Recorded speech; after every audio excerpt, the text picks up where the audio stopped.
மேஜூர் supreme power tech Pongal விழா கால சலுகையாக அவர்களிடம் வாங்கும் பேட்டரிகளுக்கு 10 முதல் 15% வரை தள்ளுபடி விலையில பேட்டரி விற்பனை செய்யறாங்க. இந்த அரிய வாய்ப்பினை பயன்படுத்தி உங்க வீட்டில் உடனடியாக இன்வெர்டர் பொருத்தி தடையில்லா மின்சாரத்தை பெற்றிடுங்க. மேலும் விவரங்களுக்கு 9840012088 மற்றும் 8825973233 என்ற எண்ணிற்கு கால் செய்யுங்கள். சுப்ரீம் பவர் டெக், மேஜூர் காவல் நிலையம் எதிரில். நீங்க புது லேப்டாப் கம்ப்யூட்டர் வாங்க போறீங்களா? இல்ல உங்க லேப்டாப் கம்ப்யூட்டர் சரி செய்யணுமா? மீஞ்சூர்ல இருக்க ஸ்மார்ட் சிஸ்டம்க்கு கால் பண்ணுங்க. 04427935803, மொபைல் 9962194022.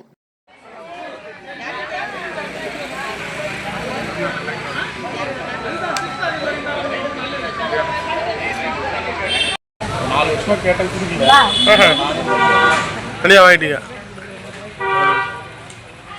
இப்போ இந்த மைக் எப்படி கனெக்ட் பண்ணுறீங்க? அது கனெக்ட் பண்ணி நீங்களே பேசிக்கிறீங்க. நீங்கள் பேசி முடிச்சுட்டு நீங்களே மைக் எடுத்துகிட்டு போயிடுறீங்க. மைக் கேட்டேன், 4 வருஷம் கொடுக்குற மாதிரி இல்லை, அதனால் நானே மைக். எவ்வளோ செலவு பண்ணி வாங்கினீங்க? 60,000. மக்கள் பிரச்சனை பேசுறதுக்கு மக்களால் தேர்ந்தெடுக்கப்பட்டு மக்கள் பிரச்சனை எனக்கு நகராட்சியில் ஒன்றே மைக் தான், அதுவே கொடுக்கல, அதனால் நானே இந்த இதில் வாங்கினேன். கொஞ்சம் தூக்கி காட்டுங்க பார்க்கலாம்.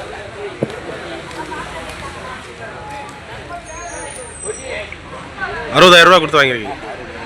உங்கள் பேர் சார்? என்ன வார்டு உறுப்பினர்? 19.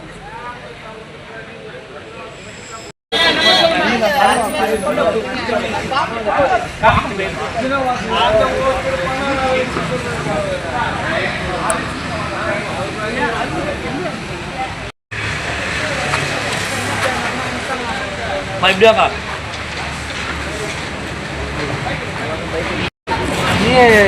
நானே மைக் வாங்கினேன். மைக் பிரிச்சு காட்ட பேசுறதுக்கு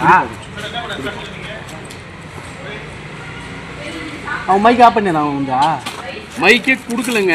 ஒரு 2 மைக்ல எல்லாம் பேசணும். இல்லை, இது வந்து ஆம்பிளிஃபையர் மட்டும் தான் இருக்குது. பாருங்க. ஓ, இது கீழே இருக்க மைக். சரி. எடுத்து காட்டுங்க மைக்கை. இதில் 2 மைக்கை கனெக்ட் பண்ணலாம்ல? 2 மைக். நானும் 4 வருஷமாக நானும் மைக், நீங்களும் ரெகுலராக மாதம் வரீங்க, நானும் 4 வருஷமாக கேட்டுக்கிறேன். இந்த நகராட்சி கமிஷனர் வந்து எங்களுக்கு மைக்கே வைக்க மாட்டேன்றாங்க. ஆகையால் நான் பார்த்தேன், எங்களுக்கு ஒன்று மக்கள் பிரச்சனைக்கு பேச வரோம். மாதத்தில் எங்களுக்கு மைக்கு தான் ரொம்ப முக்கியம். மக்கள் பிரச்சனையை நாங்கள் பேச வந்ததுனால எங்களுக்கு மைக்கே கொடுக்க மாட்டேங்கிறாங்க. கேட்டு பார்த்தோம், கத்தி பார்த்தோம், அதனால் முடியல. நானே சொந்த பணத்தில் வாங்கி வந்தேன்.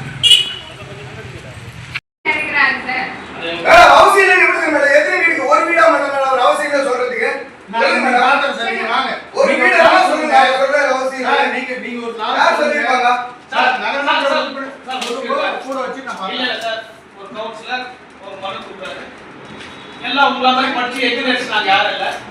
எல்லாரும் நாங்க எல்லாம் எங்களுக்கு அறிவு கிடையாது.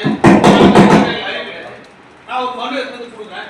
கொடுக்கும்போது எனக்கு கவுன்சிலர் கூப்பிட்டு நீங்க 2 சண்டைக்கு வர மாதிரி பேசுறீங்க. அது வேண்டாம். அதான் சொன்னேன். எனக்கு படிக்க மக்கள் எப்படி நாங்க வந்துட்டோம், காமராஜ் சார் வந்துட்டோம். சரிங்களா? கேட்கும்போது எங்களுக்கு கூப்பிட்டு சார் அதெல்லாம் வாழ்க்கை தேவை என்னாலும் கேட்குறீங்க. எனக்கு ஆசை எல்லாமே பண்ணணும் தான் ஆசை கேட்குறேன். ஒரு கவுண்ட் இப்போ வந்து கேட்குறோம், தனியாக கூப்பிட்டு சார் அவசியம் இல்லை அவசியம் இல்லையா? உங்களுக்கு இருக்கிற ஒரு அறிவு அவங்க லோக்கல்ல ஊர்ல இருக்காரு. நீங்க டெக்னிக்கலா இருக்கிற ஊர்ல சார் எங்க பிரச்சனை வருது, இந்த வாழ்வு போட்டு அந்த டைம்ல ஒத்துக்கலாம் புரியலான்னு அவங்களுடைய பார்வை சொல்றாங்க. அதை கூட்டு போய் அந்த கவுன்சிலர் தெளிவுபடுத்தி சொன்னா அரசு மரத்தை வீணா நிறைய பண்றதுக்கு நான் ஒரு கவுன்சிலரும் எப்பவுமே நாங்க இல்லை.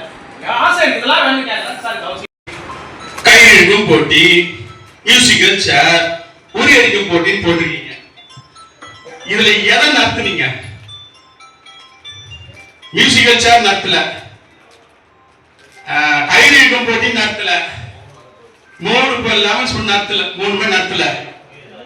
சும்மா இது ஒரு இது வந்து கவுன்சிலருக்கு எல்லாருக்கும் ஒத்துக்கிறீங்க. இது விளையாட்டு தரமா போட்டுக்கிறீங்களா? ஒரே ஒரு போட்டி மட்டும் தான் நடத்துனீங்க.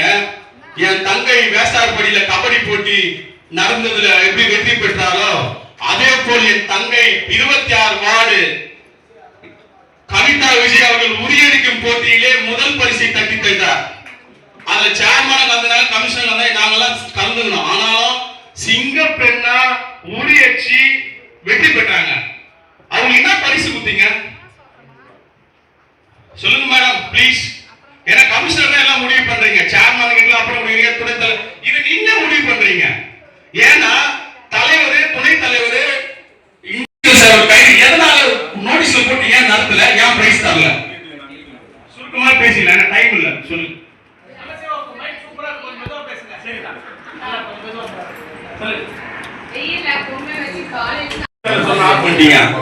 ஹலோ சொல்லு மேடம், நீங்களே முடிவு பண்றீங்களா? எங்களை கேட்டீங்களா மேடம்? என்ன மேடம் இது நோட்டீஸ்ல போட்டிருக்கீங்க? டயர்ட் ஆயிடுச்சுன்னா யார் டயர்ட் ஆயிடுது? நான் கேட்டேன், ஏன் நடத்தலன்னு கேட்டேன். சொல்லுங்க. சரி, ஏன் மேடம் நீங்க பொங்கலுக்கு வீட்டுக்கு போனதுனால முடிச்சிட்டீங்களா? கேள்வி வருமா வராதா? எங்களே ஏமாத்திட்டீங்க. குற்ற பணியாளர் கவுன்சிலர்லயும்